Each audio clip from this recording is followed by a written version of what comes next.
बिस्मिल्लाहिर्रहमानिर्रहीम। अस्सलाम वालेकुम सेकंड ईयर, कैसे हैं आप लोग? उम्मीद है आप लोग खैरियत से होंगे, आपकी स्टडी बहुत अच्छी जा रही होगी। तो चलते हैं आज के हमारे टॉपिक की तरफ। आज हम स्टार्ट कर रहे हैं बेटा एसिड कैटालाइज मैकेनिज्म। इससे प्रीवियस हम अपनी फिजिकल क्लासेस के अंदर रेगुलर क्लास में हम पढ़ चुके हैं about the base catalyse mechanism of carbonyl compounds. Chapter number 12 का ये टॉपिक है जिसमें हम कार्बोनाइल कंपाउंड्स को डिस्कस कर रहे थे। उसकी रिएक्टिविटी को स्टार्ट करने से पहले मैं आपको बता दूं कि हमने वहाँ पे डिस्कस किया था कि carbonyl compound that is carbonyl compound, इसकी रिएक्टिविटी किस वजह से होती है जी? This reactivity is due to partial positive electrophilic centre carbon and partial negative oxygen की वजह से होती है। ठीक है जी। तो ये भी हमने जो है वो डिस्कस किया था कि इससे कोई फर्क नहीं पड़ता कि एसिड कैटालाइज एडिशन रिएक्शंस हो या बेस कैटालाइज एडिशन रिएक्शंस हो, हमारे पास दोनों चीजें जो है वो प्रोडक्ट अडक्ट जो आएगी वो सेम आएगी। तो इससे पहले हमने पढ़ा था base catalyse mechanism addition reactions, और यहाँ पे आज हम स्टार्ट कर रहे हैं एसिड कैटालाइज एडिशन रिएक्शंस। तो सबसे पहले इसकी इक्वेशन देखते हैं। एसिड कैटालाइज रिएक्शंस हैं तो अंडरस्टूड है हमारे पास H पॉजिटिव जो एसिड से रिलीज होगा वो इसके ऊपर जो है वो अटैक करेगा in the presence of carbonyl compound. और यहाँ पे हमारे पास क्या है जी? Partial negative oxygen and partial positive carbon. Negative charge oxygen hydrogen के ऊपर जब अटैक करेगी हमारे पास क्या बनेगा जी? कंपाउंड बनेगा carbon double bond oxygen single bond hydrogen. अब ये जो ऑक्सीजन ने अपना अटैक किया है ये लॉन पेयर की वजह से किया है। ठीक है जी। ऑक्सीजन जब सिंगल बॉन्ड बनाती है it will carry negative charge, और जब ये डबल बॉन्ड बनाती है तो न्यूट्रल केस में होती है, और जब ये ट्रिपल बॉन्ड बना दे, 3 बॉन्ड बना दे, तो फिर नेगेटिव कोवलेंट बॉन्ड की वजह से उसके ऊपर चार्ज क्या आ जाता है जी? पॉजिटिव चार्ज आ जाता है। ठीक है। अब यहाँ पे आपके पास पॉजिटिव चार्ज है लेकिन ऑक्सीजन क्या है इलेक्ट्रोनेगेटिव। तो अब सेकेंड स्टेप में आपके पास न्यूक्लियोफाइल जो है वो अटैक करेगा किस पे? इलेक्ट्रोफिलिक सेंटर कार्बन के ऊपर, और ये हमारे पास क्या है जी? न्यूक्लियोफाइल है NU नेगेटिव। अब पार्शियल पॉजिटिव चार्ज आपके पास क्या है जी? कार्बन है, इसके ऊपर न्यूक्लियोफाइल जब अटैक करेगा तो ये चार्ज आपके पास आगे शिफ्ट हो जाएगा और हमारे पास अडक्ट बन जाएगी न्यूक्लियोफाइल कार्बन ऑक्सीजन के साथ आके अटैच हो गया hydrogen, that is our adduct.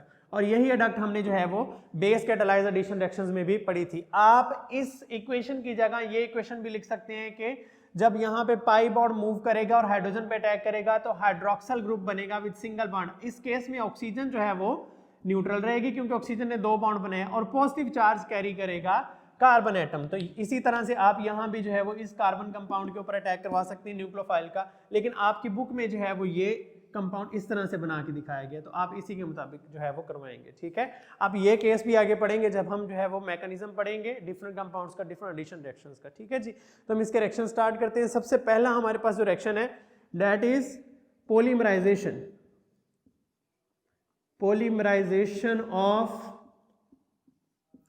Formaldehyde, polymerisation of formaldehyde, और उसके बाद ही हमने पढ़ना है पॉलीमराइजेशन ऑफ एसिटाल्डिहाइड। इसी का जो है वो टॉपिक है पॉलीमराइजेशन ऑफ एसिटाल्डिहाइड। ठीक है जी। हम यहां पे पढ़ने वाले हैं ट्राइमर्स।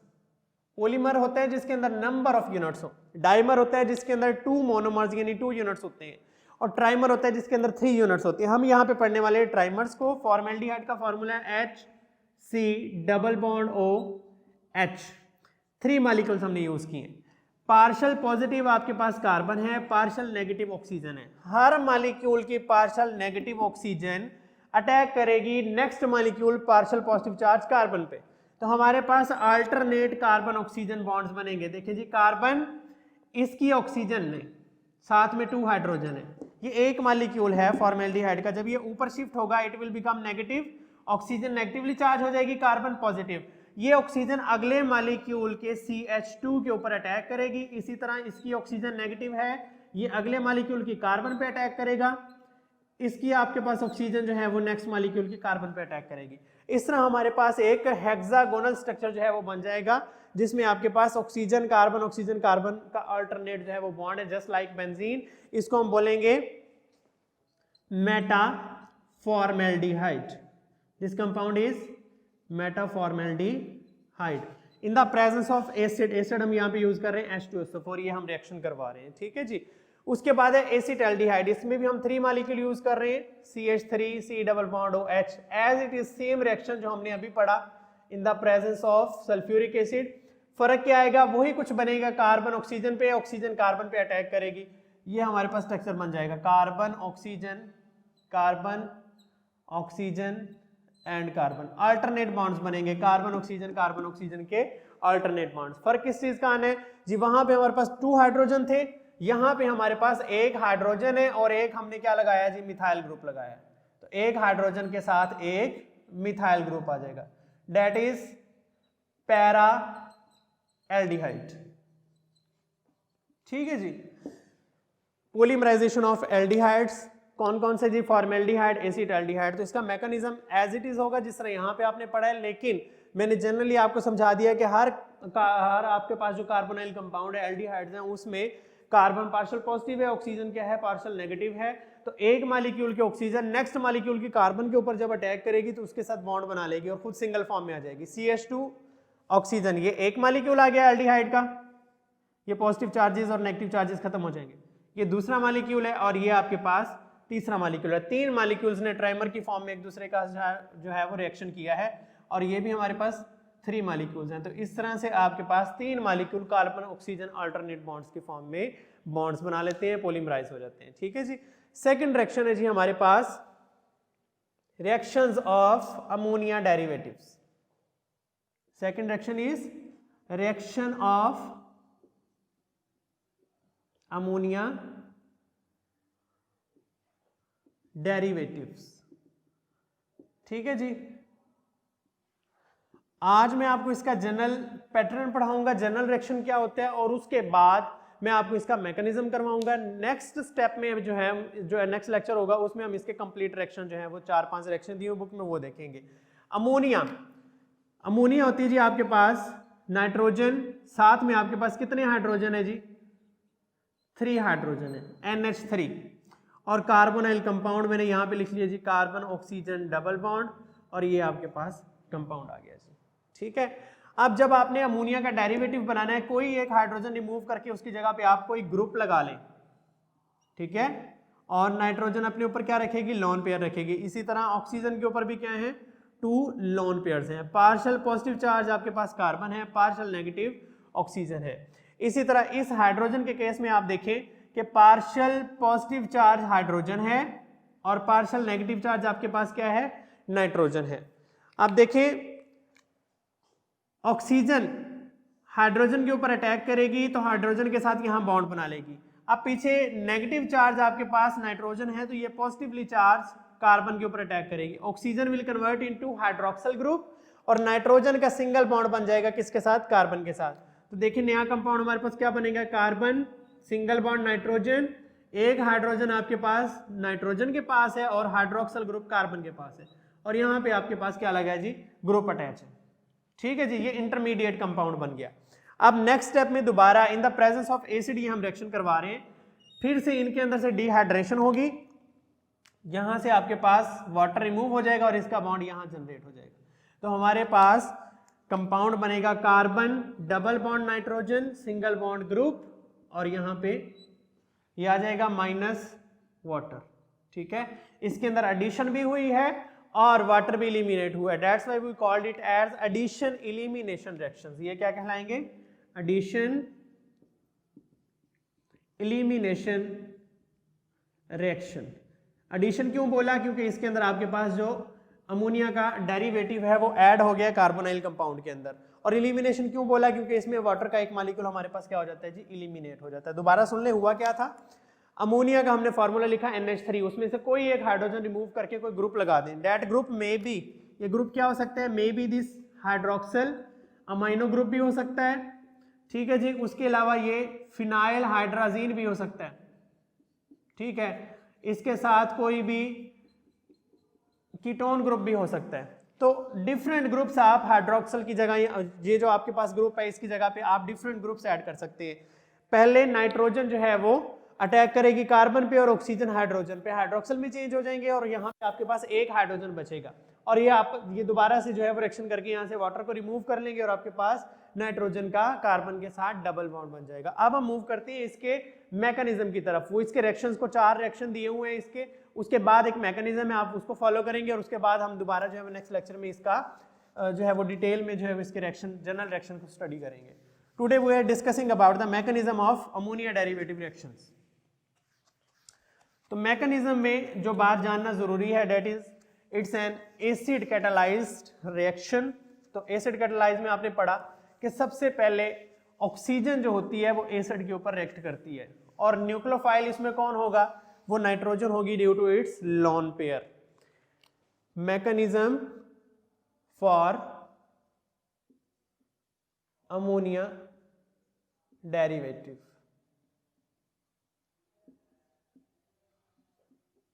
Ammonia derivative addition reaction. ठीक है जी. पहले स्टेप में कार्बोनाइल कार्बन और ऑक्सीजन, ये आपके पास कार्बोनाइल कंपाउंड आ गया. पार्शियल पॉजिटिव कार्बन है, पार्शियल नेगेटिव ऑक्सीजन है.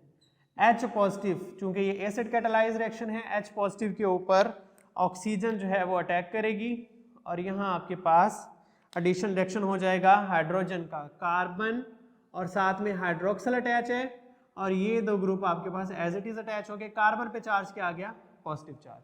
Now this carbon is electrophilic centre, इसके ऊपर कोई भी न्यूक्लियोफाइल जो है वो अटैक कर सकता है. सेकंड स्टेप में कार्बन कैरिंग पॉजिटिव चार्ज और यहाँ पे आपके पास हाइड्रोक्सिल ग्रुप अटैच है. अमोनिया डेरिवेटिव NH2 और साथ में आपके पास कोई भी ग्रुप अटैच है. Due to its lone pair, nitrogen अपने लॉन पेयर्स की वजह से पार्शियल ये पॉजिटिव चार्ज कार्बन के ऊपर अटैक करेगी और उसके साथ क्या करेगी, बॉन्ड बना लेगी. एडिशन कंपाउंड क्या बनेगी, कार्बन हाइड्रोक्सिल. पॉजिटिव चार्ज खत्म हो गया क्योंकि कार्बन के 4 बॉन्ड फिर से पूरे हो गए और यहाँ पे आपके पास H, H एंड G. अब नाइट्रोजन को देखें, नाइट्रोजन हमेशा 2 बॉन्ड बना सकती है, 3 बॉन्ड बना सकती है, जबकि यहाँ पे नाइट्रोजन ने कितने बॉन्ड बनाए, चार्ज. तो इसके ऊपर चार्ज क्या आ जाएगा, पॉजिटिव चार्ज आ जाएगा. ठीक है. तो नेक्स्ट स्टेप में क्या होगा, carbon hydroxyl nitrogen and group. तो नाइट्रोजन अपनी वैलेंसी को सेटिस्फाई करने के लिए एक H पॉजिटिव यहां से रिलीज कर देगी, -H पॉजिटिव. जब एक H पॉजिटिव रिलीज हो गया, अब आपके पास नाइट्रोजन के बॉन्ड भी पूरे हैं. हाइड्रोक्सिल और नाइट्रोजन के पास क्या है जी, ग्रुप है, एक G और एक हाइड्रोजन है. ठीक है जी. और यहाँ पे आपके पास H पॉजिटिव रिलीज हो गया. अब oxygen having lone pair, oxygen के पास लॉन पेयर है तो ये नाइट्रोजन यहाँ पे जो आपके पास H पॉजिटिव रिलीज हुआ था ये उस H पॉजिटिव को अपनी तरफ दोबारा खींचेगी. इस H पॉजिटिव को जो हमने रिलीज करवाया है नाइट्रोजन से, वो शिफ्ट हो जाएगा कहाँ पे, हाइड्रोक्सिल पे, और ये कन्वर्ट हो जाएगा OH2 पॉजिटिव. यानी ऑक्सीजन के साथ एक हाइड्रोजन ऐड था, अब 2 हाइड्रोजन ऐड हो जाएंगे. तो हमारे पास कंपाउंड बनेगा carbon oxygen and 2 hydrogen will carry positive charge और नाइट्रोजन एक हाइड्रोजन है और एक आपके पास ग्रुप है. तो आप देखें इस फॉर्म में कार्बन स्टेबल है क्योंकि उसके 4 बॉन्ड है, 1 2 3 4. नाइट्रोजन स्टेबल है because it have 3 bonds, it contains 3 bonds. लेकिन ऑक्सीजन स्टेबल नहीं है क्योंकि ऑक्सीजन ने 1 बॉन्ड तो कार्बन से बनाया और 2 बॉन्ड हाइड्रोजन से बना लिए. 3 बॉन्ड में कभी भी ऑक्सीजन स्टेबल नहीं होती. तो ये क्या करेगी, अपने आप को यहां से रिलीज करवा लेगी. ठीक है. वाटर की फॉर्म में ये यहां से एलिमिनेट हो जाएगी. जैसे ही ऑक्सीजन यहां से एलिमिनेट होगी, carbon will carry 3 bonds, carbon के 3 बॉन्ड हो जाएंगे. अब फिर से मुसीबत पड़ गई कि कार्बन के 4 बॉन्ड थे, अब 3 बॉन्ड हो गए हैं, तो 4 कैसे पूरे करें. तो 4 बॉन्ड को पूरा करने के लिए ये हाइड्रोजन अपना बॉन्ड यहाँ डोनेट कर देगा और ये हाइड्रोजन भी यहाँ से निकल जाएगा. यानी at the same time water भी एलिमिनेट हो जाएगा जो कि प्रोडक्ट के अंदर शामिल था. एलिमिनेशन इस वजह से कहा. और हाइड्रोजन भी एलिमिनेट हो जाएगा क्योंकि वो एज अ कैटलिस्ट इस्तेमाल हो रहा था, जिसको हमने कैटलिस्ट के तौर पे पहले स्टेप के अंदर जो है वो यूज किया. तो हाइड्रोजन यहाँ से एलिमिनेट होगा, अपना बॉन्ड नाइट्रोजन और कार्बन के दरमियान डोनेट कर देगा, जबकि वाटर यहाँ से अपनी ओरिजिनल फॉर्म में रिलीज हो जाते हैं. -H2O वाटर रिलीज हो गया, इसी तरह से -H पॉजिटिव. तो हमारे पास कार्बन नाइट्रोजन का डबल बॉन्ड बनेगा, डबल बॉन्ड नाइट्रोजन और ग्रुप साथ में एज इट इज आ गया. दोनों हाइड्रोजन जो है वो कार्बन नाइट्रोजन के यहाँ से एलिमिनेट हो चुके हैं. तो ये आपके पास एडिशन मैकेनिज्म है फॉर द अमोनिया डेरिवेटिव्स. तो that's all about the 2 days lecture, इसको अच्छी तरह से देखें। कोई भी क्वेश्चन है तो गूगल क्लासरूम में, व्हाट्सएप पे, पर्सनल कॉन्टैक्ट्स में, जिस तरह से मर्जी आप जो है वो ईजी हो आप मुझसे क्वेश्चनिंग करें। आपको इंशाल्लाह जो है मुकम्मल तौर पे सेटिस्फाई करने की कोशिश करूंगा। मिलते हैं इंशाल्लाह नेक्स्ट लेक्चर में, तब तक के लिए मुझे इजाज़त दीजिए। अपने और अपने पेरेंट्स का ख्याल रखिएगा, दुआ में याद रखिएगा। फ़ी अमानिल्लाह, अल्लाह हाफिज़।